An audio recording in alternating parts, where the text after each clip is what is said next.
সাতসাখালী Rabindra Sarobar lake পরিদর্শনে পুর ও নগর উন্নয়ন মন্ত্রী অগ্নিমিত্রা পাল। কখনো বিভিন্ন বাজার, কখনো জমাট জলে মন্ত্রিত্ব পাওয়ার পর নিয়মিত একাধিক জায়গায় ঝটিকা সফরে গিয়ে সাধারণ মানুষের সঙ্গে সরাসরি কথা বলে একাধিক হুঁশিয়ারি দিচ্ছেন রাজ্যের পুর ও নগর উন্নয়ন মন্ত্রী অগ্নিমিত্রা পাল।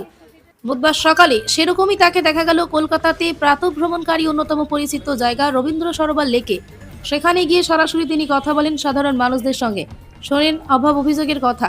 মন্ত্রীকে কাছে পেয়ে তারা লোকের একাধিক বিষয় যা এতদিন নজর এড়িয়ে যেত তা তারা তুলে ধরেন। সব বিষয় শুনে খতিয়ে দেখে দ্রুত ব্যবস্থা নেওয়ার আশ্বাস দেন অগ্নিমিত্রা পাল।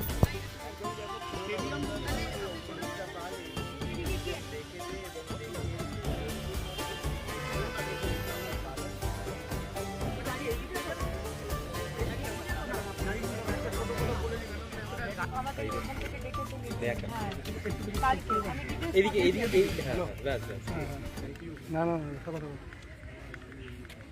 বিপ্লব হচ্ছে লেক ইনচার্জ। আমি পাঠিয়ে দিচ্ছি তো এটা শেষ করতে দাও। Joint venture project national lake conservation plan NLCP তাতে 60% টাকা দেয়। সেটা financial audit and environmental audit করার কথা 5 বছর ধরে কিছু হয়নি, সেই টাকা অন্যদিকে চলে গেছে।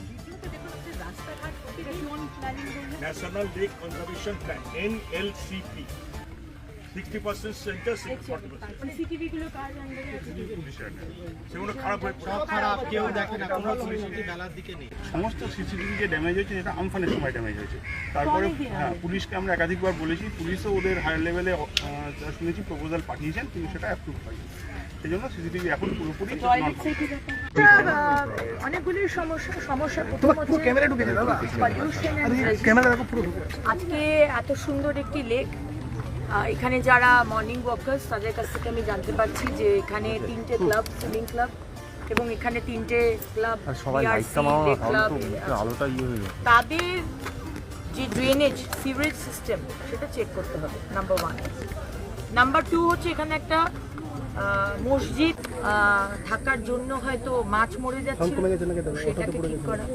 পেভমেন্টের এবড়ো খেবড়ো অবস্থা, প্রচুর সিনিয়র সিটিজেন্স এখানে আসেন, তারা হুচুট খেয়ে পড়ছেন, তো সেটাকে রাস্তাটাকে ঠিক করতে হবে।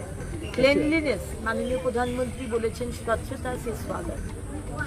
এখানে অনেক জায়গাতে আমি পেপার পড়ে আছে এসব দেখিনি, কিন্তু